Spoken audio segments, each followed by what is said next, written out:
Heute gibt es wieder viele Ereignisse, die an diesem Tag im Dritten Reich geschehen sind, und alle fanden am gleichen Tag im Jahr 1933 statt. So wurde am 14. Juli 1933 der Hitlergruß vom Innenminister zum deutschen Gruß erklärt. Das heißt, jeder musste fortan damit grüßen und seine Korrespondenz damit beenden, sofern er nicht in Verdacht geraten wollte, gegen das Regime zu sein. Hier einige Beobachtungen Viktor Klemperers zum deutschen Gruß, einem Juden, der in Dresden die Nazizeit dank seiner mutigen nichtjüdischen Frau überlebte. 20. Juli 1933, Donnerstag. Es wird erwartet, dass man auch sonst diesen Gruß anwende, wenn man den Verdacht bewusster Ablehnung des neuen Systems vermeiden wolle.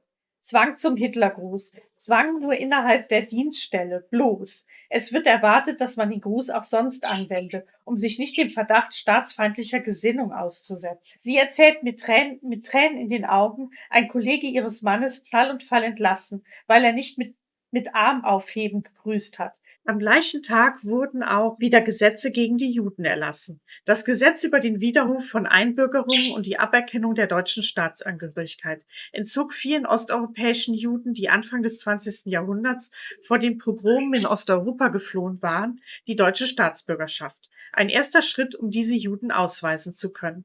Aber es gab auch ein dunkles Kapitel in dieser Zeit, das nichts mit den Juden zu tun hatte und das uns daran erinnert, wie gefährlich es ist, wenn Wissenschaft und Ideologie eine unheilvolle Allianz eingehen. Das nationalsozialistische Gesetz zur Verhütung erbkranken Nachwuchses, kurz GZVEN, wie ich es im Video der Einfachheit halber weiter nennen werde. Dieses Gesetz, das 1933 erlassen wurde, war kein Zufallsprodukt, sondern tief in den pseudowissenschaftlichen Theorien der Eugenik verwurzelt.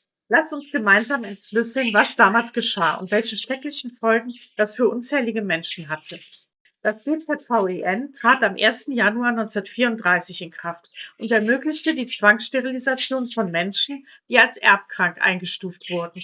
Über 400.000 Menschen fielen dieser brutalen Politik bis 1945 zum Opfer. Doch das ist nur die Spitze des Eisbergs. Um das Gesetz wirklich zu verstehen, müssen wir uns die ideologischen Grundlagen anschauen. Die Nationalsozialisten nutzten Konzepte wie die Eugenik und Rassenhygiene, die im 20. Jahrhundert auch international Verbreitung fanden. Der Begriff Eugenik wurde 1883 von Sir Francis Galton geprägt, Rassenhygiene 1895 von Alfred Ploetz. Diese Ideen, die wir heute als Pseudowissenschaft entlarven, galten damals als moderne Wissenschaft. Befürworter glaubten, dass gesellschaftliche Probleme wie Kriminalität oder psychische Erkrankungen auf erbliche Faktoren zurückzuführen seien. Ihr Ziel: die genetische Verbesserung des Menschen durch positive Eugenik, Förderung der Fortpflanzung gesunder Individuen, und negative Eugenik, Einschränkung der Fortpflanzung unerwünschter Gesellschaftssegmente. Hier kam die Volksgemeinschaft ins Spiel. In dieser kruden Ideologie hatte das Kollektiv Vorrang vor dem Einzelnen. Menschen mit geistigen, körperlichen oder sozialen Behinderungen wurden als fünfte Kolonne und wirtschaftliche Belastung dargestellt, die die Rassengemeinschaft bedrohten. Adolf Hitler selbst forderte die Zwangssterilisation, um Schäden am Erbgut der deutschen Nation zu beheben. Es war eine erschreckende Entmenschlichung, die den Grundstein für weitere Gräueltaten legte. Erst wurden Menschen als Last deklariert, dann war der Weg frei für ihre Eliminierung. Beginnend mit der Sterilisation, dann der sogenannten Euthanasie, dem Mord an Kranken und Behinderten und schließlich dem Völkermord. Das GZVEN schuf ein Netz von sogenannten Erbgesundheitsgerichten, die über Sterilisationsanträge entschieden. Richter, Amtsärzte und medizinische Praktiker, oft NSDAP-Mitglieder oder Sympathisanten, bildeten diese Gerichte. Die Entscheidungen konnten zwar angefochten werden, doch wenn die Berufung scheiterte, war die Anwendung von Gewalt zulässig, um die Sterilisation durchzuführen. Dieses scheinbar akribische rechtliche und administrative Gerüst verlieh einem zutiefst repressiven Programm einen Anschein von Legitimität. Es trug dazu bei, Menschenrechtsverletzungen zu normalisieren. Das Gesetz listet 9 Bedingungen auf, die als Erbkrankheiten galten, darunter angeborener Schwachsinn, der über die Hälfte der Sterilisation als Grund diente, Schizophrenie, erbliche Blindheit oder Taubheit oder sogar schwerer Alkoholismus. Ab November 1933 wurde das Gesetz sogar auf die Kastration von Homosexuellen ausgeweitet, die nach § 175 verurteilt worden waren. Ein besonders perfides Beispiel für die Ausweitung dieser Politik waren die Rheinland-Bastarde. Das waren Kinder gemischter Abstammung von deutschen Zivilisten und französischen, afrikanischen Soldaten. Obwohl die ursprüngliche Gesetzgebung keine rassischen Bestimmungen enthielt, wurden ab 1937 in einer geheimen Aktion rund 400 dieser Kinder zwangssterilisiert. Hier zeigte sich die Bereitschaft des Regimes, selbst seine eigenen rechtlichen Konstrukte für rassische Ziele zu missachten. Es war ein drastischer Schritt von eugenischen Bedenken hin zu direkter Rassenreinigung, der die späteren Völkermordpolitiken vorwegnahm. Für die Opfer hatte die Zwangssterilisation verheerende Folgen. Schätzungsweise 5.000 bis 6.000 Frauen und etwa 600 Männer starben an Komplikationen während des Eingriffs. Viele weitere litten unter langfristigen Gesundheitsproblemen, psychischen Traumata und dem unwiederbringlichen Verlust der Fähigkeit, Kinder zu bekommen. Diese Menschen wurden ihrer körperlichen Autonomie beraubt, ihre Lebenspläne zerstört, ihre Würde mit Füßen getreten.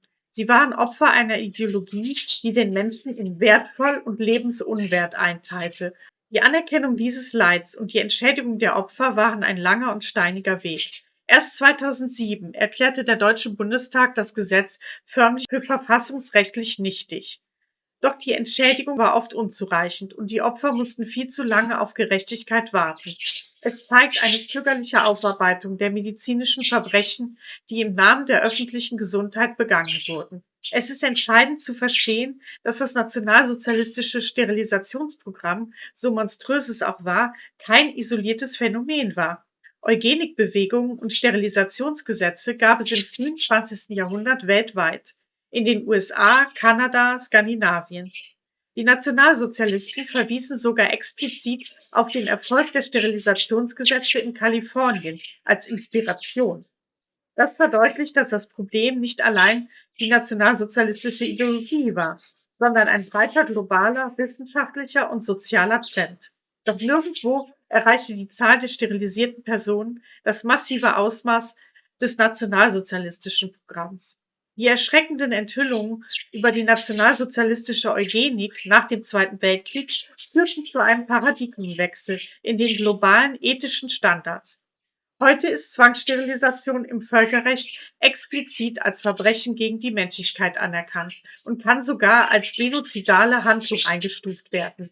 Wir dürfen niemals vergessen, wie anfällig Gesellschaften für solche Ideologien sind, wenn scheinbar harmlose Ideen radikalisiert werden und pseudowissenschaftliche Argumente als Vorwand für Menschenrechtsverletzungen dienen. Die Geschichte des GZVEN ist eine mahnende Erinnerung daran, dass wir stets wachsam sein müssen, um unsere Demokratie und den Schutz der Minderheiten zu verteidigen. Denn nur so können wir verhindern, dass sich die Schrecken der Vergangenheit wiederholen. Was denkst du über die Rolle der Wissenschaft bei der Legitimierung solcher Verbrechen? Lass uns darüber in den Kommentaren sprechen.